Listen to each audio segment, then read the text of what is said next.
Imagínate tener un trabajo de tiempo completo, un trabajo que llevas haciendo sin descanso, sin vacaciones, sin aumento de sueldo, desde 1949, 76 años para ser exactos, y en todo ese tiempo, nunca, ni una sola vez, has logrado cumplir tu único objetivo laboral. Ese es el currículum de Willy E. Coyote. Pero aquí viene la primera pregunta incómoda. ¿Sabías que su primer corto, este coyote, ni siquiera tenía nombre? Ni él, ni el pájaro que persigue, eran literalmente el coyote y un correcaminos genérico. Como si Warner Bros. No hubiera confiado ni un poquito en que estos dos personajes fueran a durar más de un episodio. Y hay más, durante años, el tipo casi ni habla, porque un personaje que iba a protagonizar docenas de cortos fue diseñado deliberadamente para ser mudo. ¿Fue una genialidad creativa o alguien en Warner simplemente no tenía presupuesto para pagar diálogos? Hoy vamos a revelar cómo dos animales sin nombre, sin voz y sin ningún tipo de suerte se convirtieron en una de las franquicias más rentables de la animación mundial. Y de paso entenderás por qué ese mismo coyote anda ahorita mismo demandando a una gran corporación en cines. Bienvenidos a WikiGeek, tu canal de ciencia ficción y cómics. Todo arranca en 1948, dentro de Warner Bros. Cartoons, en un edificio tan miserable que el propio equipo lo apodó la terraza Las Termitas, porque literal se estaba cayendo a pedazos. Ahí trabajaban, entre otros, el director Chuck Jones y el guionista Michael Maltese, dos tipos que estaban a punto de crear, sin saberlo, una de las persecuciones más largas jamás filmadas. La idea no nació de la inspiración divina, nació de la copia. Los guionistas de Warner querían su propio gato y ratón, al estilo Tom y Jerry, y de esa lluvia de ideas mediocre salió lo obvio, un coyote persiguiendo un ave, y la fórmula, que hoy es ícono cultural, nació básicamente de plagiar el concepto de la competencia y ponerle un desierto de fondo.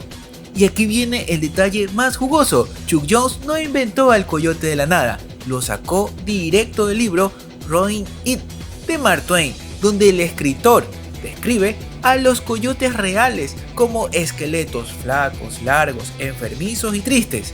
Una criatura que es literalmente una alegoría viviente de la carencia, porque siempre tiene hambre. O sea, que el personaje más icónico del hambre eterno en la animación está basado en una descripción literaria de hace más de cientos de años. The Fast and the Furious, de 1949, el corto que arrancó todo. Ni el coyote ni el correcaminos tenían su propio nombre. El estudio ni siquiera se había molestado en bautizarlos, como si esperaran que el experimento fracasara rápido y nadie lo notara.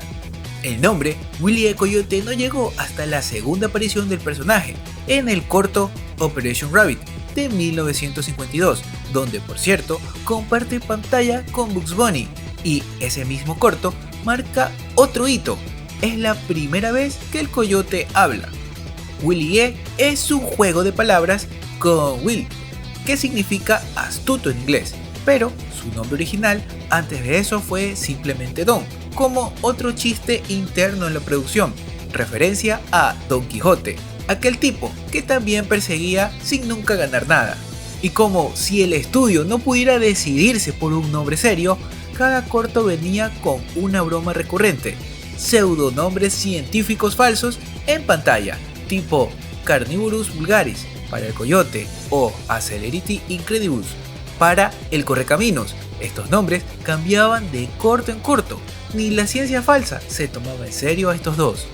Había una regla no escrita, casi sagrada, entre el equipo creativo: nunca hay diálogo en estos cortos, excepto el beat beat del correcaminos. Ese sonido, el único que puede hacerle daño a Willy E. Coyote, según las reglas internas de Jones. Nació por casualidad. El artista de fondos, Paul Julian, tenía la costumbre de gritar beat beat imitando la bocina cuando caminaba por los pasillos del estudio cargando pinturas sin ver bien por dónde iba. Alguien lo escuchó, les hizo gracia y ahí nació el sonido más famoso de la animación estadounidense. Años después, En el 2000, el corto Little Go Bit intentó darle una explicación narrativa al silencio del coyote, de bebé. Su padre, llamado en otro chiste Cage el coyote, le prohibió hablar hasta que atrape a un correcaminos. Bonita historia. El único problema es que ya lo habían hecho hablar antes, varias veces, en diferentes cortos. Continuidad cero. Pero nadie en 1949 estaba pensando en construir un lore alrededor del coyote. Para que el cine de animadores distinto a lo largo de los años no rompiera la fórmula, Chuck Jones escribió 9 reglas fijas. 2 de las más importantes son: el correcaminos jamás puede lastimar al coyote de forma directa, solo con su bit bit, y ninguna fuerza externa puede dañar al coyote, excepto su propia torpeza o el fallo de los productos Acme que él mismo pide por catálogo. Es decir, el villano de la historia es literal y oficialmente su propia mala suerte autoinfligida. No hay karma más eficiente que ese. Y aquí viene el giro. Pese a que la fórmula era ridículamente simple, Coyote falla, Coyote se cae, Coyote explota y repetimos. Warner Bros. Cartoons, pese a todo, terminó siendo considerado uno de los estudios de animación más exitosos de la historia en los medios de comunicación estadounidense. Se produjeron aproximadamente 48 cortos, con estos dos personajes a lo largo de décadas. Pero el éxito no fue instantáneo, ni sin tropezones. Cuando Chuck Jones dejó de estar directamente involucrado y otros directores tomaron el mando en los 60, la calidad cayó en picada. Empezaron a reciclar música de archivo y se perdió la sincronía perfecta entre el sonido y el movimiento que hacía funcionar a los gags. O sea, que la fórmula del fracaso perfecto puede fracasar si le quitas los detalles y el esmero. Estos cortos consolidaron a Warner como estudio líder de comedia animada junto a Bugs Bunny y compañía, y tuvieron un gran golpe de suerte accidental al no depender del diálogo. Era contenido perfecto para explotar en cualquier parte del mundo sin gastar un peso en doblaje. Mientras otros personajes de los Looney Tunes dependían de chistes en inglés, el coyote y el correcaminos viajaban gratis en silencio por todo el planeta. Cuando los cortos empezaron a emitirse en la televisión de los 50, esa popularidad se disparó todavía más, alimentando programas amatinos y recopilaciones matutinas en la TV durante décadas. Y aquí el dato que rompió expectativas: de los 48 cortos, solo uno fue nominado al Oscar, el corto titulado Beat Beat Prepared de 1961, el único corto de Coyote Correcaminos que llegó a una nominación al Oscar a Mejor Corto Animado, perdiendo contra un corto yugoslavo.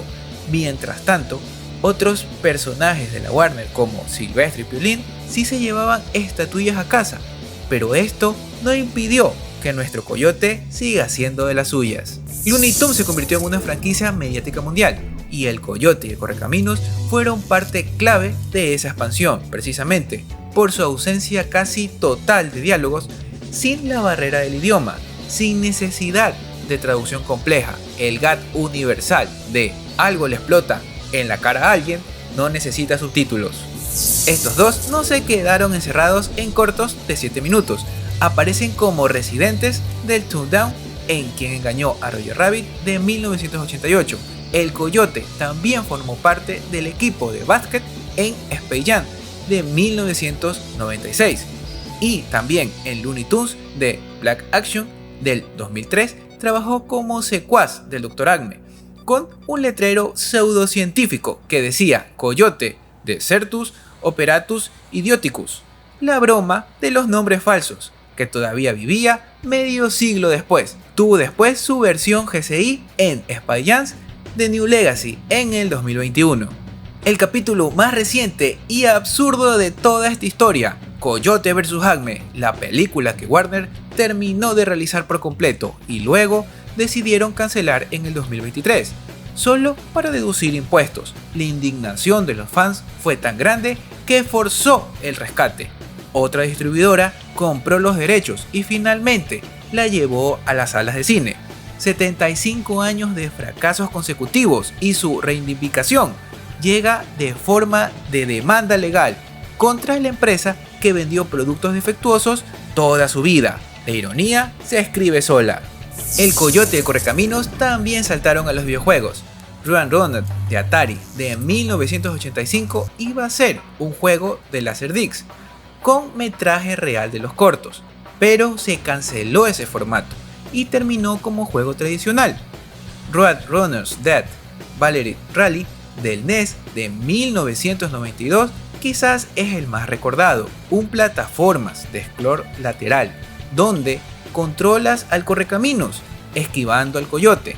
También apareció en Looney Tunes, Space Race, Looney Tunes, Acme Arsenal y Looney Tunes Double Pack, entre otros. Así que la próxima vez que veas a este pobre coyote estrellándose contra una montaña pintada en una pared, recuerda, no tenía nombre porque nadie confiaba en él. Casi no habla porque alguien gritó como bocina por accidente. Nunca ganó un Oscar y aún así logró lo que casi ningún personaje animado consigue: volverse eterno. Dale like y comparte este video, con mayor razón si tienes amigos que disfrutan del cómic y la ciencia ficción. Y no olvides suscribirte, Darle click a la campanita para formar parte de WikiGeek. ¡Hasta pronto!